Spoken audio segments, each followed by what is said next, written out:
Hello बच्चों, welcome back. इस video में हम लोग काइनेमैटिक सेक्शन का 11th नंबर का क्वेश्चन सॉल्व करेंगे। जैसा आप देख सकते हो 1.11 यहाँ पर लिखा हुआ है। ये भी एक बढ़िया प्रॉब्लम है। इसमें वेक्टर्स का कॉन्सेप्ट आपका यूज होगा और इसको भी हम लोग पहला एक वेक्टर के मेथड से करेंगे और दूसरा हम लोग एक ज्योमेट्री के हेल्प से भी इस क्वेश्चन को सॉल्व करेंगे।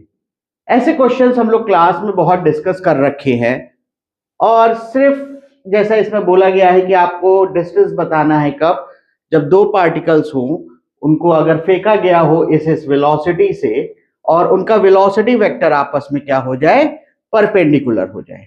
ठीक है, तो यहां पर देखिए जैसा कि क्वेश्चन बोल रहा है, अज्यूम करिए कि एक पार्टिकल को इस डायरेक्शन में फेंका गया है, जैसे लिखा है v1 वेलोसिटी इस तरफ दिया गया है और उसकी जो इनिशियल स्पीड है हॉरिजॉन्टली फेंका गया है इधर की तरफ, मान लीजिए पॉजिटिव x डायरेक्शन की तरफ। ठीक है, जो दूसरा पार्टिकल है उसकी जो वेलोसिटी v2 जो हमको दी हुई है उसको नेगेटिव x डायरेक्शन की तरफ हॉरिजॉन्टली फेंका गया है और उसकी जो वेलोसिटी है वो क्या है, 4 मीटर पर सेकेंड। ठीक है, अब ये दोनों जो पार्टिकल्स है ये ऐसा मोशन परफॉर्म करेंगे, मोशन अंडर ग्रेविटी, तो ये कुछ प्रोजेक्टाइल या पैराबोलिक पाथ फॉर्म करेंगे। ये ऐसे जाएगा, ऐसे जाएगा, ऐसे आएगा, है ना, और ये ऐसे जाएगा, ऐसे जाएगा, ऐसे जाएगा। क्लियर? अब बोला गया है कि इस मोमेंट पर कुछ इस पार्टिकल का वेलोसिटी वेक्टर होगा जो अलोंग द टैंजेंट होगा। ठीक है, इसका भी कुछ वेलोसिटी वेक्टर होगा जो अलोंग द टैंजेंट होगा। ये नेट वेलोसिटी होगी दोनों पार्टिकल की, और ये वेक्टर कुछ आपस में इस तरीके से अरेंज्ड होंगे कि इनके बीच में जो एंगल है वो 90 डिग्री होना चाहिए। और जब वो 90 डिग्री है तो उन दोनों के बीच का जो डिस्टेंस है, जिसको हम मान ले रहे हैं d, वो हमको फाइंड करने को बोला गया है। राइट? अब देखिए, अगर मैं ये वाली इक्वेशन ऑफ मोशन यूज करता हूं, v is equals to u plus at, along the vertical direction देखें तो दोनों पार्टिकल ऐसे दिखेंगे कि उनको ड्रॉप कर दिया गया है किसी पॉइंट से, है ना। तो उनकी इनिशियल वेलोसिटी क्या होगी, 0, क्योंकि दोनों को जो इनिशियल वेलोसिटी दिया गया है वो एक को पॉजिटिव x डायरेक्शन की तरफ दिया गया है, दूसरे को नेगेटिव x डायरेक्शन की तरफ दिया गया है। यानी इनिशियल वेलोसिटी केवल हॉरिजॉन्टल डायरेक्शन में है, वर्टिकल डायरेक्शन में कोई भी इसकी वेलोसिटी नहीं है। तो y डायरेक्शन जो कि आपका वर्टिकल डायरेक्शन है उसमें इनिशियल वेलोसिटी क्या हो जाएगी, 0। तो v is equals to gt हो जाएगा, है ना। यहां पर a क्या होगा, g के बराबर होगा। तो आप देखिए किसी भी टाइम t के बाद दोनों जो हैं सेम वर्टिकल वेलोसिटी से नीचे मूव कर रहे होंगे। अगर हम ये वाला भी इक्वेशन यूज कर ले तो यहां पर ut plus half a t square होता है बच्चों, s is equals to ut plus half a t square. u 0 है तो ये क्या हो जाएगा, हाफ gt स्क्वायर, है ना। तो यहां से हम क्या देख सकते हैं कि यहां पर दोनों जो हैं टॉप मोस्ट पॉइंट से हमेशा एक सेम ही पोजीशन पर होंगे। वो इसलिए क्योंकि उनकी y डायरेक्शन में इनिशियल वेलोसिटी क्या है, 0 है।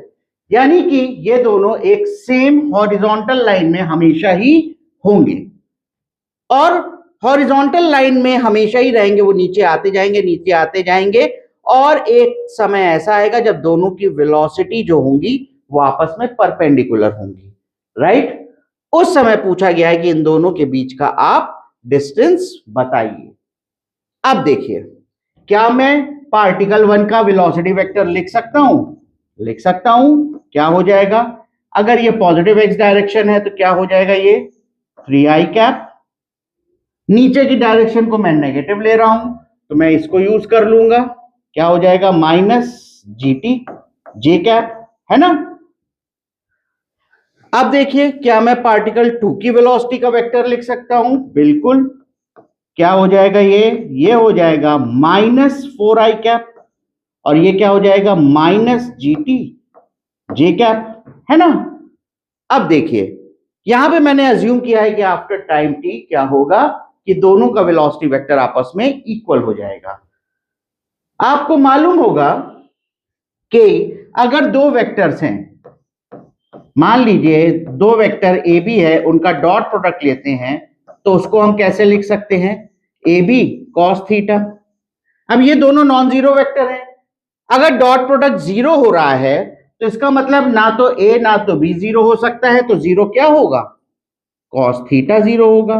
और कॉस थीटा अगर जीरो हो रहा है तो यानी कि थीटा जो है वो π/2 के बीच का एंगल होगा, यानी कि दो वेक्टर अगर आपस में परपेंडिकुलर है तो उनका डॉट प्रोडक्ट क्या होगा, जीरो होगा। अब यही सेम वाली कंडीशन मैं इन दोनों वेक्टर्स के लिए भी यूज कर लूं, हमारा आंसर आ जाएगा। तो यहां से मैं लिख सकता हूं कि v1 vector dot v2 vector, इनका डॉट प्रोडक्ट जो है वो इक्वल टू जीरो है, राइट। क्या करना है, i से i के मल्टीप्लाई कर देना है और j वाले टर्म को j वाले टर्म से मल्टीप्लाई कर देना है, क्योंकि आपस में क्रॉस मल्टीप्लिकेशन में वो सारी चीजें जीरो हो जाती है। तो i से i का क्या हो जाएगा, -12, यहां से क्या आ जाएगा, plus g² t² is equals to 0। तो यहां से मैं क्या लिख सकता हूं, g² t² is equals to 12। तो t यहां से क्या आ जाएगा, √12 अपॉन g, और 12 को कैसे लिख सकता हूं, 2√3/g। यानी कि इतने टाइम के बाद हमको पता चल गया कि दोनों की वेलोसिटी क्या है, आपस में परपेंडिकुलर है। हमारा काम खत्म हो गया यहां पर। क्यों, देखिए अगर ये वाले पॉइंट से उनको फेंका गया है और इतने टाइम के बाद मान लीजिए दोनों का वेलोसिटी वेक्टर आपस में परपेंडिकुलर हो रहा है, तो ये वाला डिस्टेंस तब तक पार्टिकल 2 ने कितना कवर किया होगा, because of horizontal component of the velocity. और हॉरिजॉन्टल कंपोनेंट कभी चेंज नहीं होगा क्योंकि उस डायरेक्शन में मोशन अंडर ग्रेविटी के केस में कभी भी एक्सेलरेशन नहीं होता है, तो इसकी वेलोसिटी हॉरिजॉन्टली हमेशा सेम रहेगी। तो यहां पर यहां से यहां तक का जो डिस्टेंस होगा वो इतना हो जाएगा। सिमिलरली यहां से यहां तक का जो डिस्टेंस होगा वो 3t हो जाएगा, है ना। तो d भाई किसके इक्वल हो जाएगा, d यहां से लेकर के यहां तक के डिस्टेंस, तो ये हो जाएगा 4t प्लस 3t जो कि 7t के इक्वल होगा, और t की वैल्यू हमें मालूम है, तो ये हो जाएगा 7 इंटू 2√3/g, g को 9.8 ले लेते हैं। बच्चों आपकी बुक में जो पीछे आंसर दिया हुआ है वो दिया हुआ है 2.5 मीटर। यानी कि जब दोनों की वेलोसिटी परपेंडिकुलर हो रही है तो जो डिस्टेंस है दोनों के बीच में वो ये वाला डिस्टेंस है। क्लियर, आसान सा मेथड था, बेसिक से कॉन्सेप्ट्स यूज हुए थे, है ना। अब देखिए हम लोग इसको ज्योमेट्रिकल मेथड से करते हैं। ज्योमेट्रिकल मेथड के लिए तो देखिए जैसे मैंने बोला था ये 3 मीटर पर सेकेंड एक पार्टिकल की वेलोसिटी, दूसरे पार्टिकल की वेलोसिटी क्या है 4 मीटर पर सेकेंड है, और दोनों पैराबोलिक पाथ फॉर्म करेंगे, है ना। और किसी समय के बाद दोनों की वेलोसिटी क्या होगी, आपस में परपेंडिकुलर होगी। अब अगर परपेंडिकुलर होना है तो जो नेट वेलोसिटी इस पार्टिकल की होगी वो अलोंग द, इस टाइम में यहां पर है तो अलोंग द टैंजेंट होगी इस वाले डायरेक्शन में। इसका ये वाला जो कंपोनेंट होगा वो कितना होगा, जीटी जो हमने देख रखा है, और इसका ये वाला कंपोनेंट कितना होगा आफ्टर टाइम टी, वो 4t होगा, है ना। 4 ही रहेगा, सॉरी 4 होगा, है ना।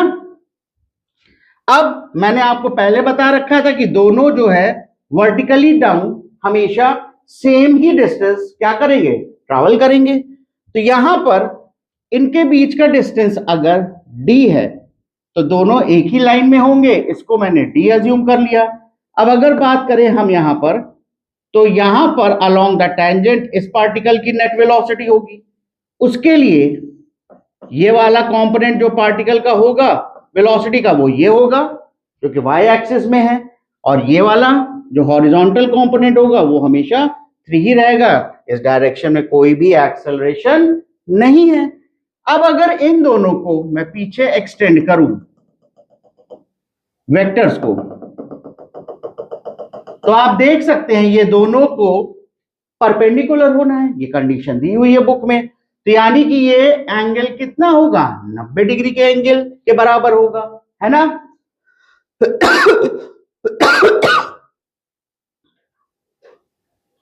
और फिर अगर ये एंगल हम थीटा ले लेते हैं तो हमारा ये वाला भी एंगल क्या हो जाएगा, थीटा, और ये वाला वेक्टर क्या हो जाएगा हमारा, जीटी, जो कि ये भी जीटी है। तो क्या मैं यहां से tan थीटा लिख सकता हूं, tan theta is equals to क्या हो जाएगा, जीटी अपॉन 4 हो जाएगा, है ना।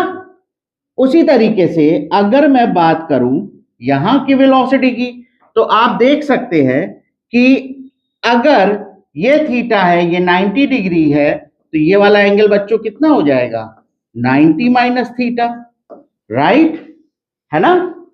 अब ये वाला एंगल अगर 90 माइनस थीटा है तो ये भी 90 माइनस थीटा होगा, तो ये वाला एंगल कितना होगा, थीटा होगा। और यहां पर ये जो है ये 3 के इक्वल है, ये वाला वेक्टर, है ना। तो यहां से हम क्या लिख सकते हैं, tan theta is equals to, फिर से बता दो, 3 अपॉन जीटी हो जाएगा। अब भाई क्या tan थीटा इक्वल होगा, बिल्कुल होगा, है ना। तो अब हम क्या करेंगे, इन दोनों को सॉल्व कर देंगे इक्वल करके। तो यहां से मैं लिख सकता हूं कि भाई g t upon 4 is equals to 3 upon g t, यही कंडीशन हमारे पास आ रही है। इसको फिर से सॉल्व करेंगे तो g square t square is equals to 12, t क्या आ जाएगा, 2√3 बाई जी, जैसे हमारे पास पहले आया था, है ना, सेकेंड्स।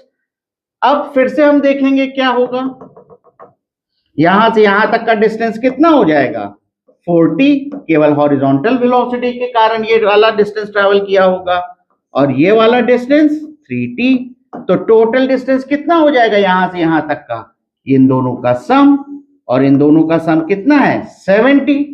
तो यहां से डिस्टेंस जो आ जाएगा वो हो जाएगा 70, हमको अब वैल्यू ही रखनी है, तो ये हो जाएगा 2√3 अपॉन 9.8। इसको जब आप सॉल्व करोगे तो ये आ जाएगा आपका 2.5 मीटर। आई होप आपको ये कॉन्सेप्ट क्लियर हो गया होगा। Thank you.